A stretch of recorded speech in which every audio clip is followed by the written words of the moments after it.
안녕하십니까. 국회 이태원 참사 국조특위 국민의힘 간사 이만희 의원입니다. 국민의힘 특위위원들의 입장문을 발표하겠습니다. 국민의힘은 이태원 참사 직후부터 특수본 수사를 통한 철저한 진상규명과 그에 따른 책임자 조치, 재발 방지를 위한 대책 수립 등을 일관되게 주장하여 왔습니다.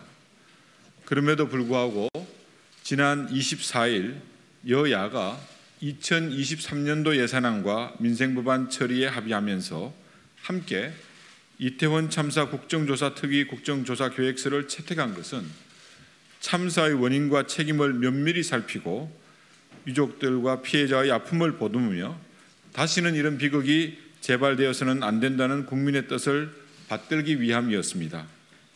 그러나 국정조사의 첫 발을 떼기도 전에 합의문의 잉크가 마르기도 전에 민주당은 상임위에서 예산안을 단독 강행 처리하고 시한까지 명시해 가면서 행안부 장관의 파면을 요구하면서 원내대표 간 합의 협치의 정신을 무시하고 있습니다. 이러한 일련의 행태를 볼 때 이태원 참사의 정쟁화를 획책하는 민주당은 변하지 않았습니다. 국정조사를 시작하기도 전에 파행으로 이끌고 있습니다. 민주당에 엄중하게 요구합니다. 국민의 민생을 위한 예산안의 정상적 처리에 협조하십시오. 국정조사를 하기도 전에 마치 국정조사가 합의되기만을 기다렸다는 듯이 목표를 정해놓고 주장하는 행안부 장관의 파면 요구를 즉시 철회하십시오. 이태원 참사를 윤석열 정부 퇴진의 불쏘시개로 삼으려는 정략적 기도를 중단하십시오. 국민의힘 국조위원들은 이러한 조치가 수반되지 않는 정략적 국정조사에 결코 동의할 수 없으며 국조위원 사퇴도 고려할 것입니다. 아울러 국민의힘은 이태원 참사를 정쟁화하려는 민주당의 못된 기도를 반드시 막아내고 철저한 진상규명과 재발방지책 마련이라는 국민의 뜻을 받드는 데 최선을 다할 것입니다. 이상입니다. 네, 우리 국민의힘 국정조사 특별위원회 위원들입니다. 질의하실 사항이 있으면 말씀해 주시면 답변 드리겠습니다. 국조위원 사퇴 고려하신다고 말씀하셨는데 좀 구체적으로 좀 염두에 두신 마지노선 같은 게 있을까요? 다르게 특별히 마지노선을 정해둔 것은 없고요. 그 성명서 문안 내용에도 나와 있지만은 저희들 요구한 사항들이 세 가지 정도 있습니다. 그 내용을 참조하시면 되겠습니다.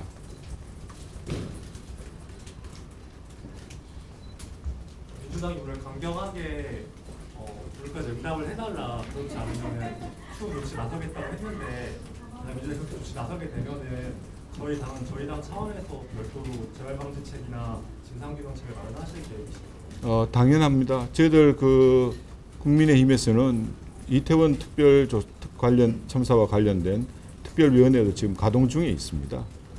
국정조사와 또 별개로 당 차원에서도 계속적인 활동을 이어갈 예정입니다.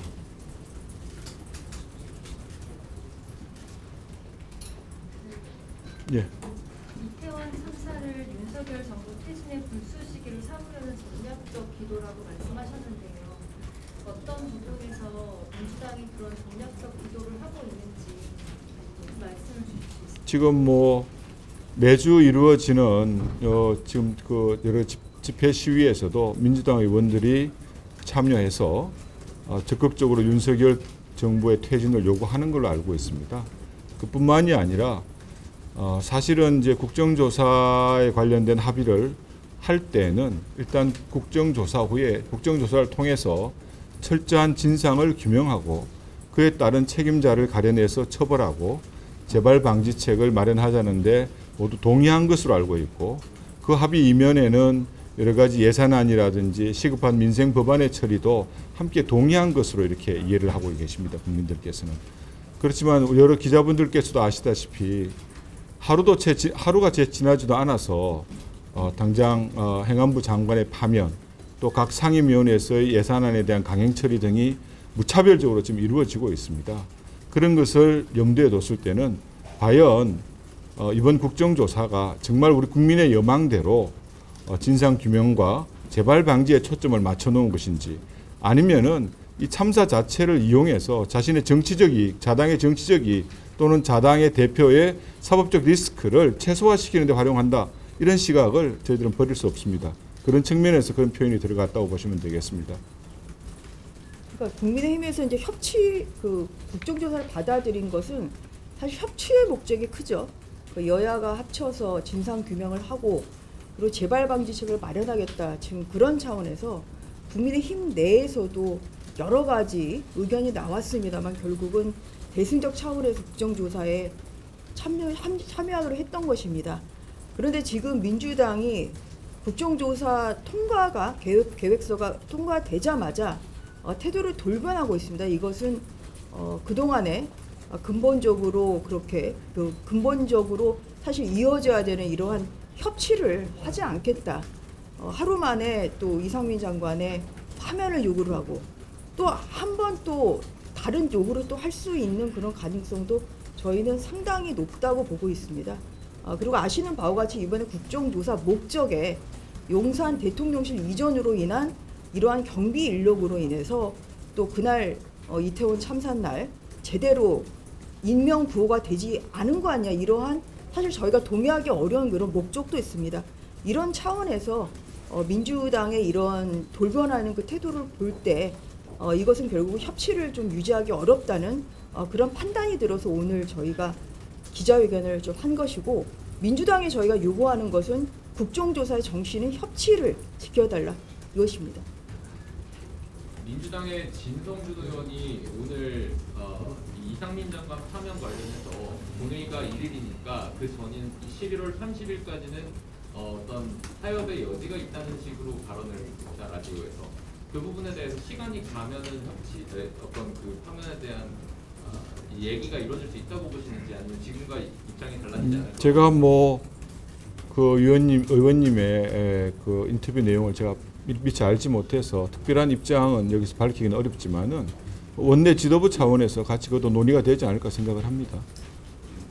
이 정도. 국조위원 사태가 절차적으로 보면 그럼 이제 그대로만 흘러간다 그러면 민주당만의 국조가 이루어질 가능성도 있는데, 거기에 대한 좀 부담이나 그런 고민 혹시 이번 과정에서 나누시진 않았을까요? 지금 당초에 국정조사 합의는 진실을 밝히고 그 뒤에 책임자나 이런 걸 규명을 하자고 국정조사가 시작된 거 아니겠습니까? 국정조사를 하기도 전에 주무장관의 파면을 요구하고 나온 것은 그 국정조사 합의를 정면으로 깼다고 밖에 볼 수 없습니다. 그래서 그 장관의 파면 요구를 철회하지 않는 한 국정조사가 원활하게 진행될 수 어렵다, 저희들은 그렇게 보고 있습니다. 예, 민주당이 30일 정도에 혹시 장관 해임안을 낼 수도 있다는 얘기가 있었는데요. 만약에 이상민 장관 해임안을 제출하면 그 여야 원내대표 합의도 파기할 수 있는 겁니까? 지금 그 전체적인 합의 내용에 대해서도 우리 국조위원들이 일단 선임이 되어 있고, 오늘 의견들은 국조위원들의 의견들을 최근에 일련의 민주당의 행태를 보면서 그 내용을 모은 것이라고 이해를 해주시면 되고요. 만약에 우리가 지금 국정조사도 하기도 전에 행안부 장관의 파면을 요구하는 걸 지금 철회를 요구하고 있는데, 이것이 지켜지지 않는다면 제대로 된 국정조사 하기가 좀 어렵지 않겠나 생각을 합니다. 네, 이 정도로. 예, 그럼 마치겠습니다. 예.